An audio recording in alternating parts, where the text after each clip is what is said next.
Me. Yeah. Woo! All right. Hey, period one, say hello. All right. Hi there, mate.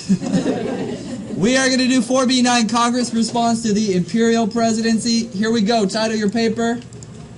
I'm going to move faster than usual because, you know, like, I got to keep in mind the length of time for the kids at home versus, you get what I'm saying?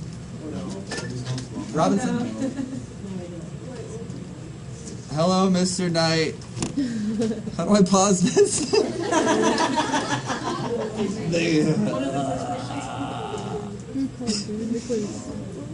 How's it going? I did not bring lunch today. Would you like to accompany me and gather, like, yeah, you want to hunt and gather together? Let's make it a mandate. It's a mandate. Sounds good. It was nothing, don't worry about it. Okay. Alright, here we go. This is a little weird because we did notes on the Imperial Presidency. You remember those notes? Yeah. How the president is like overstepping his bounds lately. It's like since Nixon and those times where they try to go around Congress. Yeah?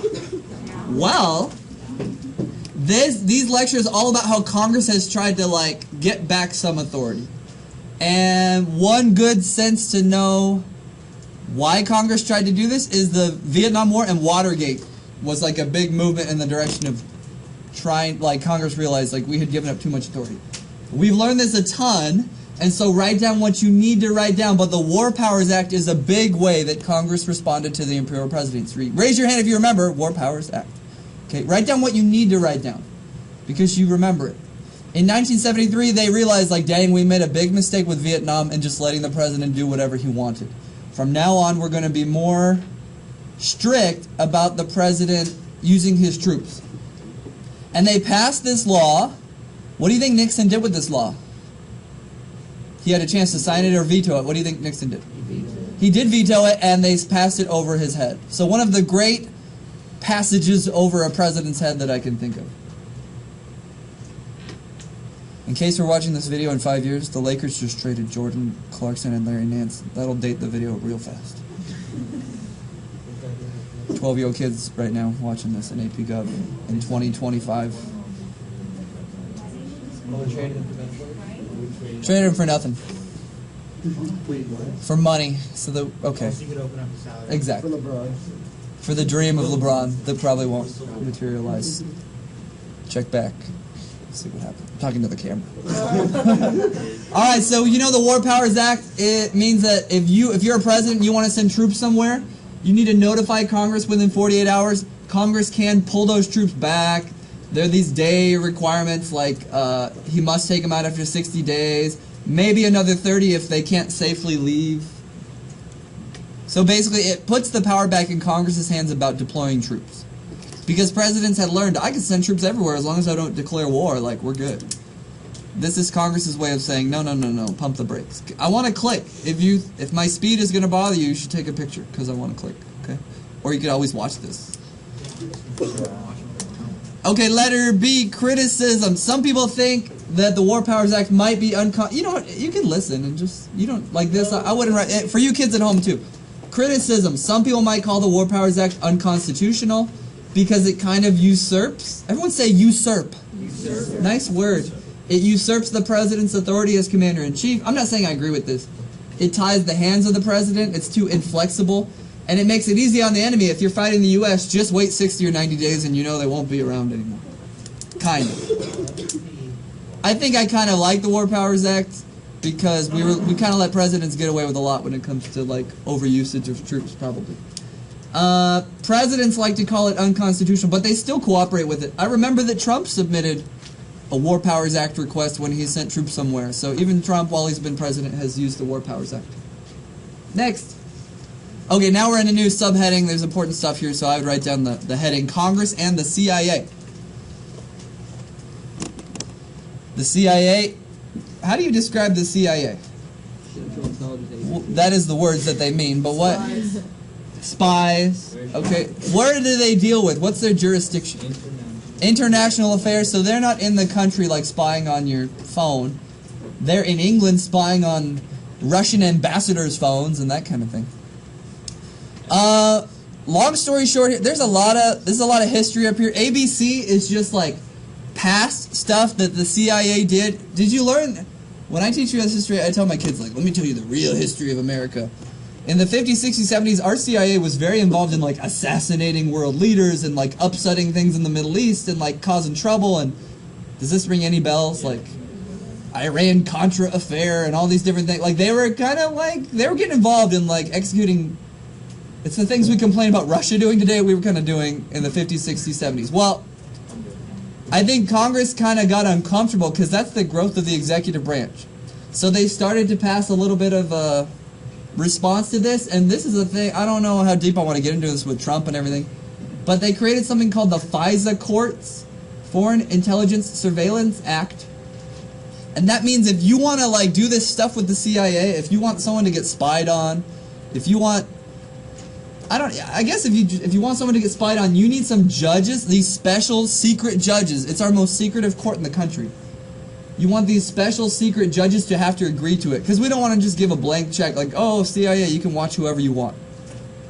And they did this with the Trump campaign, where they watched some of the guys in the Trump campaign, and that's why Trump is so pissed, because he's like, the CIA is plotting against me. But, like, these guys, we had reason to believe that they were spies. So, and we did catch illegal activity. Thank you. You follow my logic so far? Okay, the FISA court. And you can go look at Trump's Twitter and scroll up and see that he's complained about the FISA court.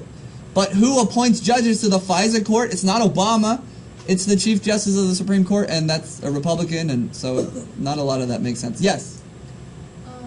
So how come they have to take you to a court here in the Wise County Court, but like the bill that you have passed actually been passed in Congress, like they don't need like a warrant when they're investigating? Well, I mean, that bill was fiction that we did in class. I mean, realistically, you're always going to need a warrant, even if someone's suspected of terrorism, if they're an American citizen, or if they're inside this country, you need a warrant. I get. It just depends on your interpretation of the Patriot Act and stuff. Bigger questions than I can answer here. I would take your time right here with letter E to write down that George W. Bush had some scandal because he was allowing what you might consider torture. Are you familiar with waterboarding? Yes.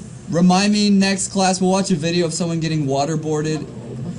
It's not that bad. I mean, it's bad to have it happen to you. It's not. To watch it is not traumatic. What it is, you take a person and you lay them down at a bit of an angle and you pour water on their head. They have like a rag in their mouth, and it tricks the brain. The person believes they are drowning. Like you can tell me like, you're fine, you're not drowning, and pour the water. I think I'm, like you just can't. Wait, what? What do you do? You put a rag in someone's mouth, you pour a bucket of water on their head, and it makes the person think that they are drowning. You don't pour it on their mouth? You pour it on their mouth too. And it kind of does, it gets a little down their throat. You did drown. I thought that's what waterboarding was. You're not supposed to die from it. You're not supposed to be put in real danger from it. I think one person died in like 5 or 6 years. That's probably not good. But more it's psychological / a little bit biological too. And then it's so awful that you just want to stop, and that's the theory, is you'll tell them where the bombs are hiding. But the problem is we were doing this to guys that didn't do anything wrong a lot of times, and like we're like, where's the bombs? And like, I don't know. And they're like, do it again, and it's like, I don't have anything I could ever tell you to satisfy you. So when Obama became president, he banned that use. But again, that's executive branch. That's Bush allowing what you might consider torture. Question?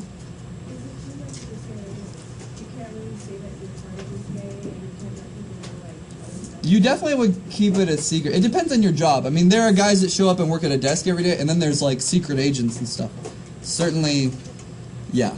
I guess there are times where you're not supposed to. I think a newspaper once printed, a newspaper once printed that someone was in the CIA, and it was a big scandal because it like outed them, and it's like, who gave that information? Okay, impoundment. I feel like we've talked impoundment to death. Yeah. Can you just write impoundment?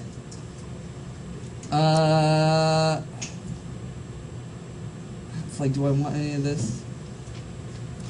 Not too much. Can you just write down, we've determined it's unconstitutional now, and I'm going to move on from those notes.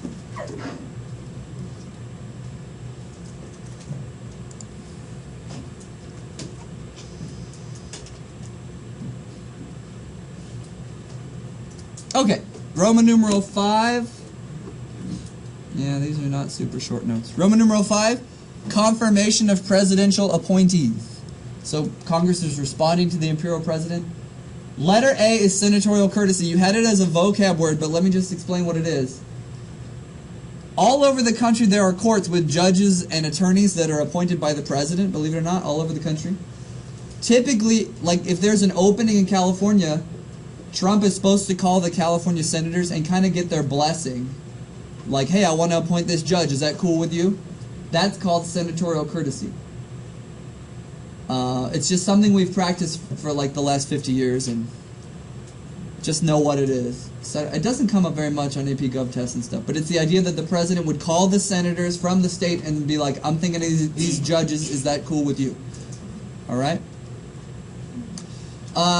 Letter B says, over in the recent years, the Senate has gotten much more like tough on approving appointments. Like that guy Bork, who was a Supreme Court justice. What happened to him? Bork? Does it ring any bells? He got borked? No? Okay. We'll learn about him next unit probably, but he was like too extreme and they denied his appointment. And ever since then, Congress or Senate's been a little more willing to like shoot down appointments. Did you know that if you want to appoint somebody and the Senate won't agree, when they go on vacation, when they adjourn, you can do a recess appointment? Have we ever learned that before? So when the Senate is on recess, you could do an appointment like, oh, they weren't there to vote yes, and then, but the thing is, it doesn't last that long. It just lasts until the next term of Congress. But if you were really desperate when the Senate was on vacation, you could make an appointment and it would last until the next Congress. Somebody thought Obama should do that with the Supreme Court judge, but he didn't do it. A lot of times, some of these appointments take a long time and there's a lot of delays. I think it just depends on if you have a divided government or not. Cool? Cool. Clips. Clips to watch in class. Bork. I'm down to watch these right whenever the next class starts. So just remind me a little bit. Wait, what? How many? Wait, what? We're watching The next class.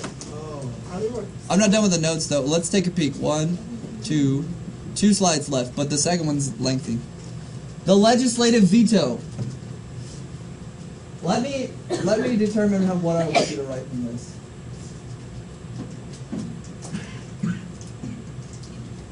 It's complicated, and I don't know how much it comes up.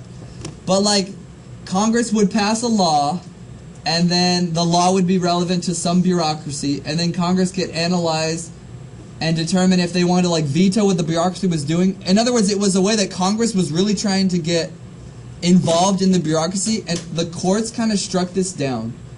So there's not a lot to write here because it's less relevant. It doesn't really exist anymore.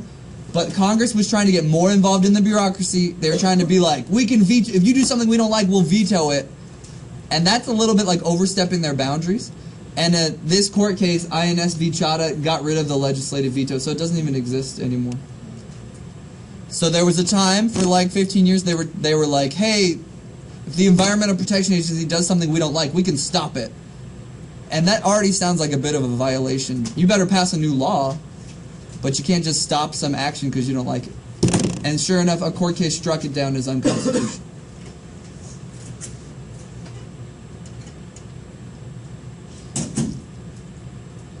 Cool?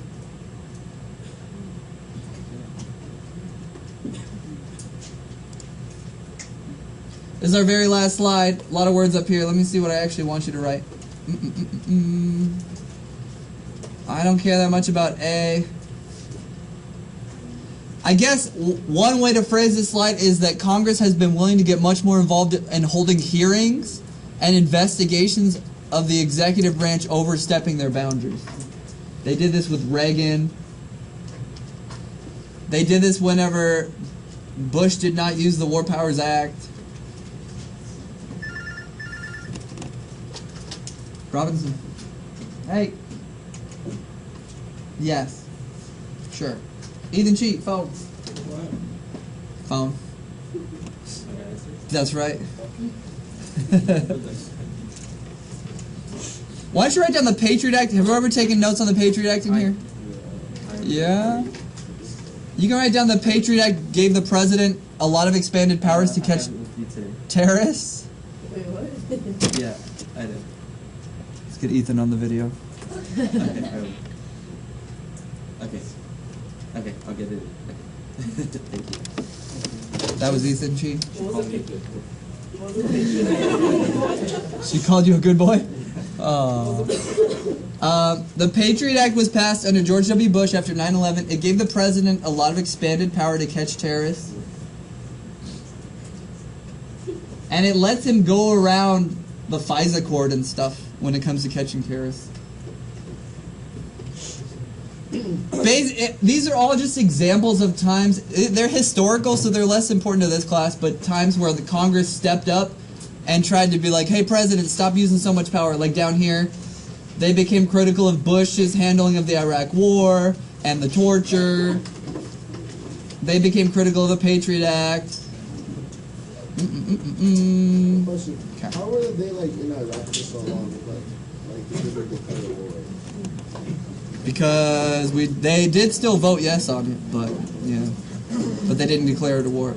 A war is like really big and it gives the president all these extra powers, and so they tried to vote yes on all these other things instead of actually declaring war. Okay, answer the notes on Schoology and we're done. Thank you for your patience. So what?